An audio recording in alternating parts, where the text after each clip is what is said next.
So, boys and girls, did my conversation with Connor Luke Simpson, filmmaker of Fat-Topia, change my mind about his documentary? And what was my takeaway from it? Stick around and you will find out. Hey kids, straight talking Fedora Chic coming at ya, and welcome to the channel. If you are new here, we are a social commentary and storytime channel focusing mainly on mental health issues, but not exclusively, social issues of the day. If you're into this kind of thing, please consider subscribing, and please hit that little ringy dingy icon below so you can be notified every time I upload. So, yay. First off, I want to open this video by thanking Connor Luke Simpson once again for giving me an opportunity to have a conversation with him about his film Fat-Topia and fat acceptance, as well as mental health and so much more. And it was a great conversation and even quite a bit of fun. We even found some common ground. For example, we're both vegans. So no talk about how great meat is, no talk about how great the keto diet is. That was already refreshing. I decided to do this video for a couple of reasons. Number one, I wanted to share my takeaway from the 2-hour Skype call I had with Connor. And number two, I wanted to add some commentary that I did not mention in my original review of Fat-Topia that I wish to mention here in this video. Fair is fair, right? Connor asked a question, that's number three. Connor asked a question toward the end of the video, which was a fair one, but my answer really only came to me after our conversation ended, which is a very typical trait. Sometimes on the spot, I don't have answers or I don't have questions, and they only come to me after. So I'm going to address that in this video right here, and we'll get to that shortly. Before I go on, I just want to let you know that this will likely be the last video I do on this subject of Fat-Topia, fat acceptance, for at least a while, or until there is a new development that I may feel a need to react to. I have to say that Connor and his friends, colleagues at TJ Films were very cordial and friendly with me, so automatically I felt more at ease. I won't deny that I was nervous about any potential public debate on any given topic, let alone taking a stance that is unpopular. But I was and will continue to be ready to take on these unpopular stances, not just regarding fat acceptance, but other topics as well. I believe strongly that just because something is not popular doesn't mean it is incorrect. My conversation with Connor did not turn out to be much of a debate, really. We didn't really argue that much. We did express our differences of opinion, but it was all very civilized.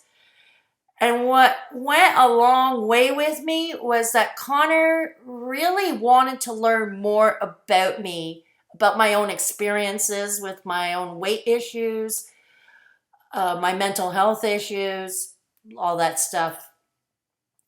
I will link Connor and the Teejpodcast link to our conversation in a pinned comment below, and the link is also in the info card above, so you can hear it in its entirety. I come in at the 25-minute mark, and I will timestamp it so you can get right to where I join in. So, we didn't only talk about my views of Fat-Topia or fat acceptance, though it was the main event, obviously. As I mentioned, he really wanted to know more about me, about mental health, about my early onset FTD, why I started a YouTube channel, about my life. And to me, this is key, especially since I had a lot of commenters on previous videos where I was answering Alan Roberts, aka Every Damn Day Fitness's call to action for a live debate. Some had said, well, your channel is too small. Why would he bother? You have mental health issues. Great way to keep the stigma going. But Connor Luke Simpson was really interested in hearing what I had to say. He didn't care how big or small my channel is. And he was aware that I have mental health issues. There are enough videos illustrating this. And he still wanted to know more about me, in addition to my views about fattopia and fat acceptance.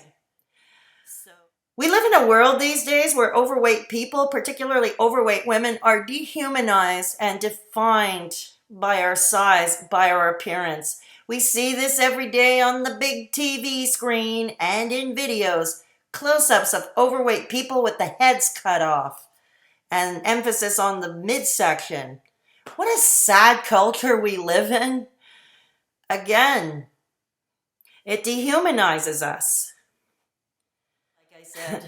So, Connor saw me as a person, not just an overweight middle-aged woman who suffers from mental illness. He took me seriously, and a common issue with society's approach to the mentally ill, unfortunately, is that we're not taken seriously.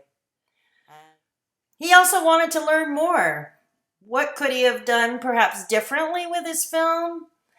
He wanted maybe some ideas, some suggestions. I'm not going to rehash that here. Again, the whole podcast will be linked in the pinned comment below for your perusal.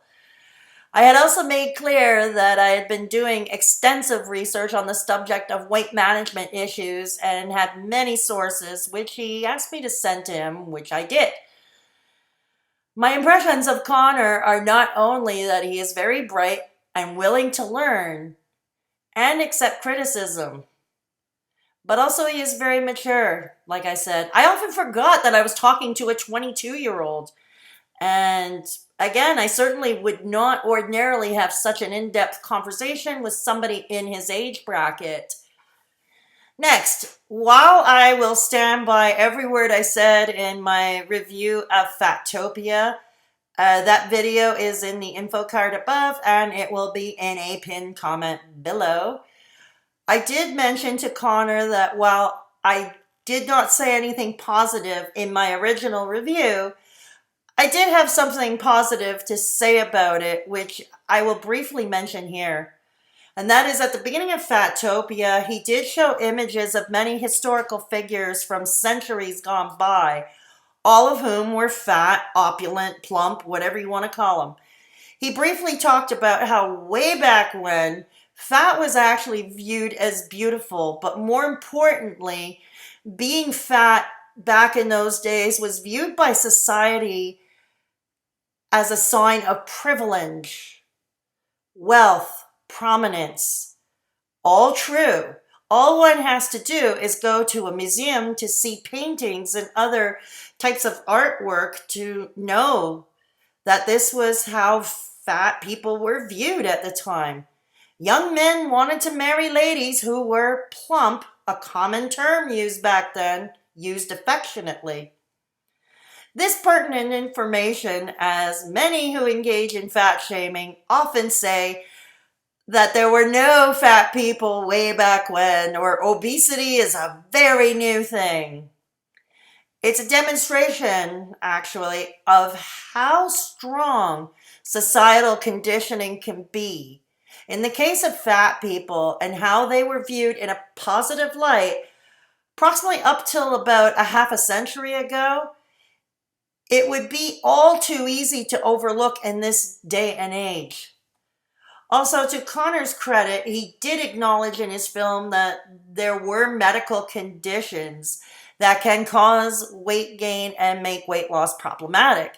However, as I mentioned to him in his podcast and in my review, I felt it was overshadowed. There was not enough time spent on it, and I think it is important.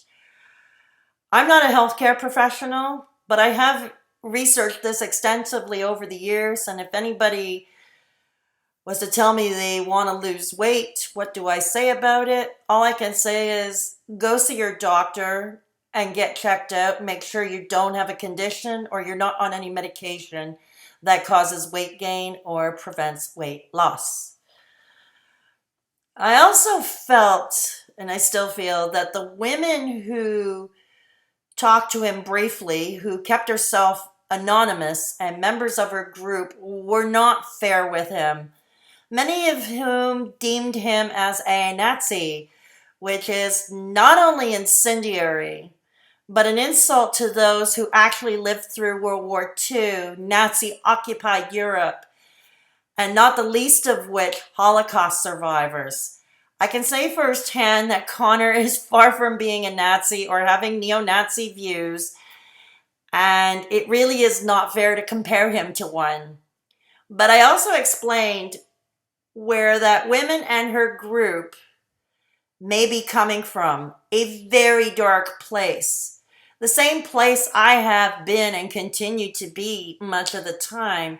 That is, having been bullied for their appearance, shamed, ostracized. My analogy here is that if you poke a sleeping dog continuously, it's eventually going to wake up and attack you. My feeling is that maybe why these women may well be so misanthropic today.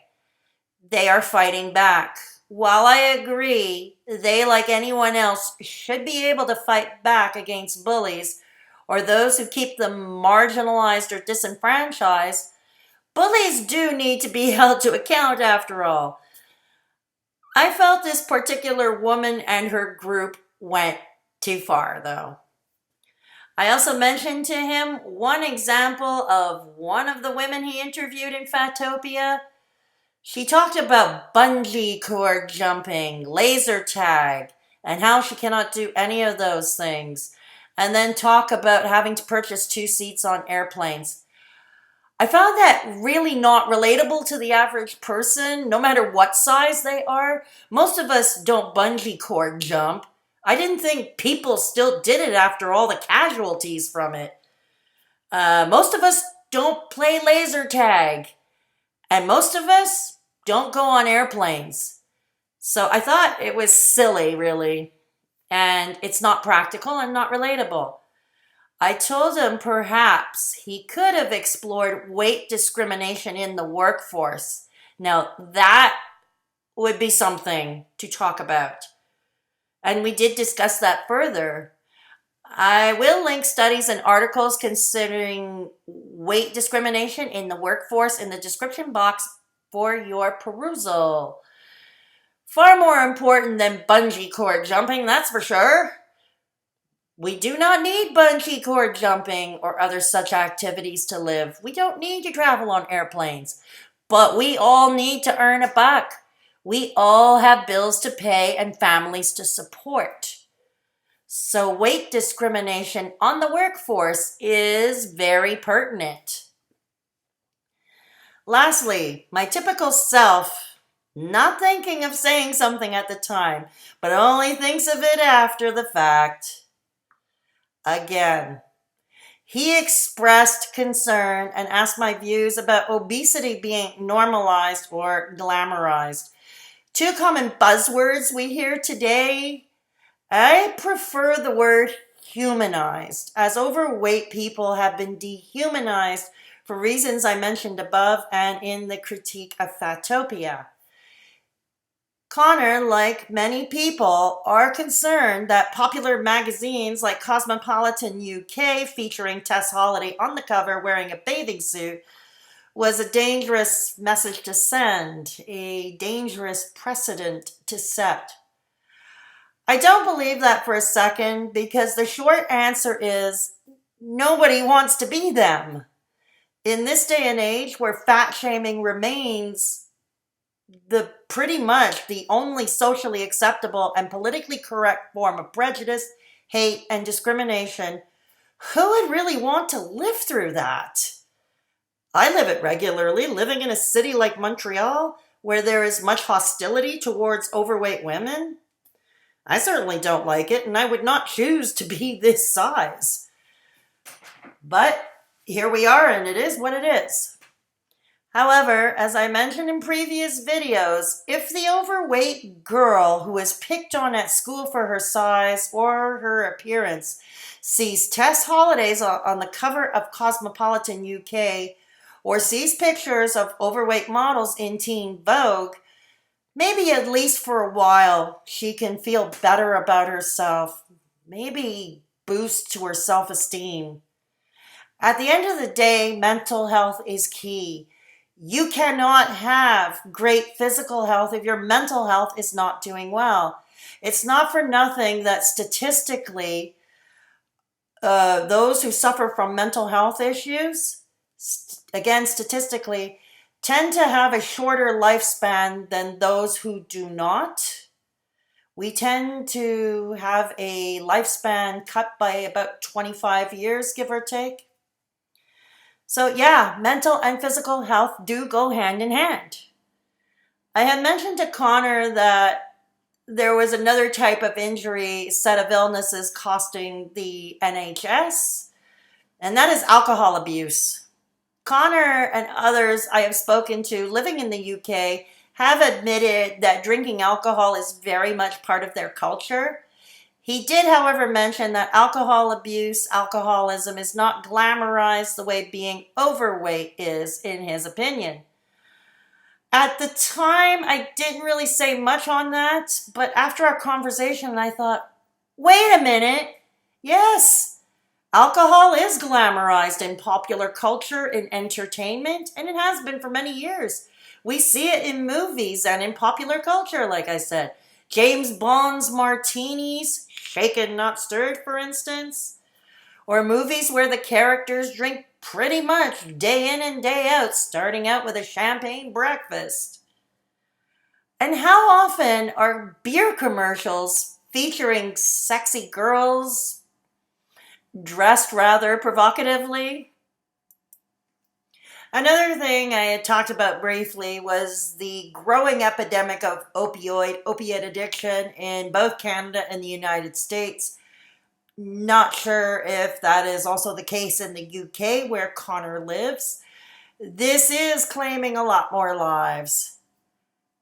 How often do we see our favorite rock stars on the covers of prominent magazines like Rolling Stone? Many, if not most, of these rock stars on magazine covers are indeed afflicted with alcoholism and or drug addiction. I would argue, once again, that this is far more dangerous than putting someone like Tess Holliday on the cover of a magazine. Once again, no one wants to be her or that big. However, there are many impressionable kids, aspiring rock stars. Many who want to be rock stars when they grow up. They want to be the next Kurt Cobain or the next Jimi Hendrix or the next Keith Richards or even the next John Bonham. Also, something that gets overshadowed in the discussion of fat acceptance or body positivity movements, barely mentioned even in the media or social media, that is the growing pro-ana movement. For those who don't know, it means pro-anorexia. How often do we see girls as young as 9 developing an eating disorder like anorexia? Even kids as young as 3 have already started having body image issues and have been conditioned to view overweight people in a negative light. I will have a study about that below in the description box. Here in Montreal, how often have I heard, anorexia is in shopping malls and coffee shops. Montreal, a city that is hostile toward overweight women in particular, where an eating disorder like anorexia is not deemed an illness by the masses, but rather a healthy lifestyle lived by self-disciplined people of strong character. Never mind that anorexia, as well as most eating disorders, are the number one cause of death among the mental illnesses. All of this to say that while they are not as many afflicted with anorexia or bulimia nervosa as there are overweight people, the former are far more dangerous than the latter, simply because Once again, no one wants to be obese. But how many want to be super skinny? How many live by Kate Moss's mantra, Thinspiration? To conclude, the obesity problem, of course, will not be solved overnight. And too much needs to be done, and more education is needed, and we need to get more knowledge out there. But a great beginning would be to start humanizing them instead of ostracizing them. It is a well-known fact that many who are obese, outside of medical conditions that may have caused it, and it's always important to never overlook these medical conditions, do have mental health issues as well. It's attached like anxiety and depression, and of course, another eating disorder, binge eating. At the end of the day, we can all do so much better at treating each other better, no matter who we are or who we look like. Stop defining us by our appearance. Get to know us instead. I think you will be pleasantly surprised. Connor Luke Simpson did take the time to get to know me, CK, the straight-talking Fedora chick herself. Not as a fat chick or a chick with mental health issues or the chick in dentures. That's it for now. If you like this video, please hit the thumbs up on the way out the door, or thumbs down if you didn't, and please consider subscribing. And hit that little ringy-dingy icon below so you can be notified every time I upload. Please take care of yourselves and each other. And always remember that if there is somebody in your midst who is at risk and vulnerable, please take the time to look in on them. Spend time with them. Share a meal or coffee with them. Even lending a sympathetic ear can make all the difference. And I'll see you in the next one.